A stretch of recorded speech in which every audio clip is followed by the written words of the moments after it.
Hello there, you have found yourself in the Beat Sessions. I'm your host, Mitchell Weary, and you're damn right we are talking about Enrique Iglesias and his brand new record, Final. He released that on September 17th.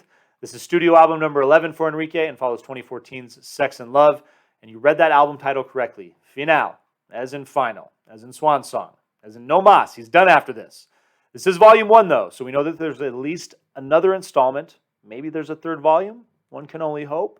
But what I will say is that if this is the last bit of original music that we get from Enrique, it's been a heck of a ride, man. This guy really has had an amazing impact on pop music in the last 25 plus years.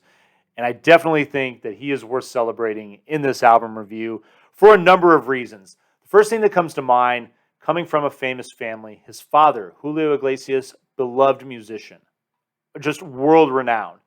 And what I admire about Enrique is that it's really easy to look at some figures and make this argument about kids getting stuck in the shadows of their parents.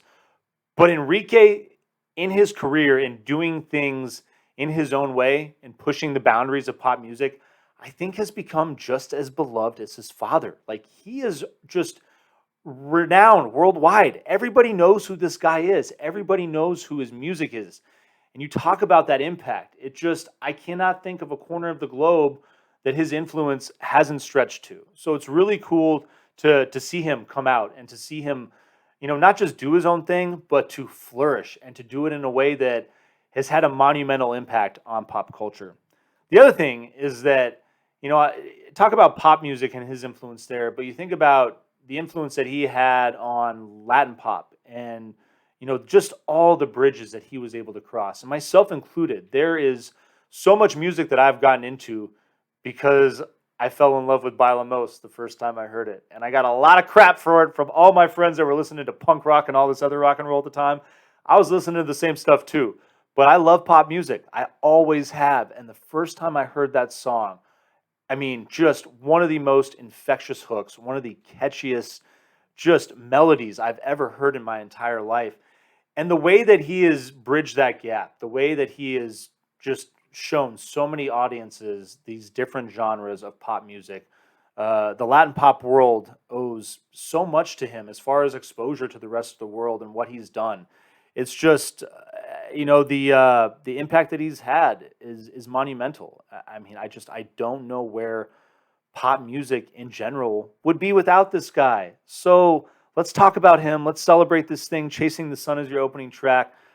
Bright poppy guitar riff, really got this gentle funky bass. I love the contrast there. The dynamic of this track leads into Te Fuiste and your third track, Pendejo, which should probably have one of those little explicit E's next to it, but I don't think the people at Apple Music speak Spanish and know that that's a swear word.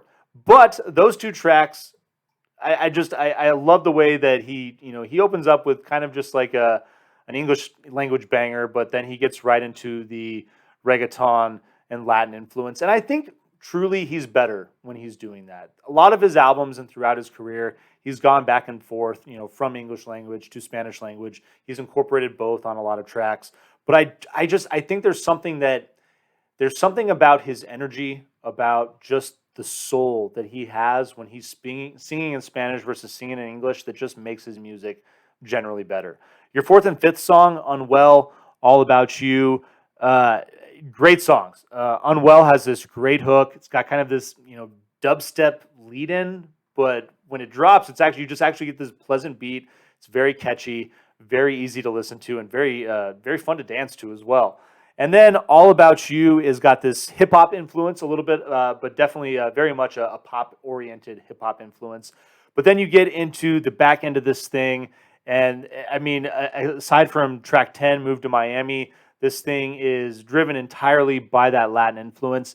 And you get Duele el Corazon and El Perdón is the last track on this record. Both those songs have been out for at least 5 years now, massive singles.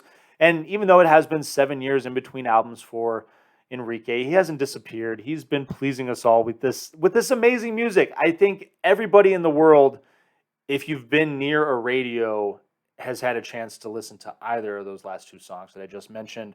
Really cool way to enjoy the back end of this record. And I'm excited to see what Volume 2 is like. Like I said, maybe we get Volume 3. It'd be pretty cool. But Volume 1 is solid. I'm going to vinyl please this, and I hope you all enjoy listening to this record. Hope you find this review helpful as well. Please share this video, like the channel, and subscribe. And check out the channel for more album reviews as they come throughout the week. We'll see you next time on the Beat Sessions.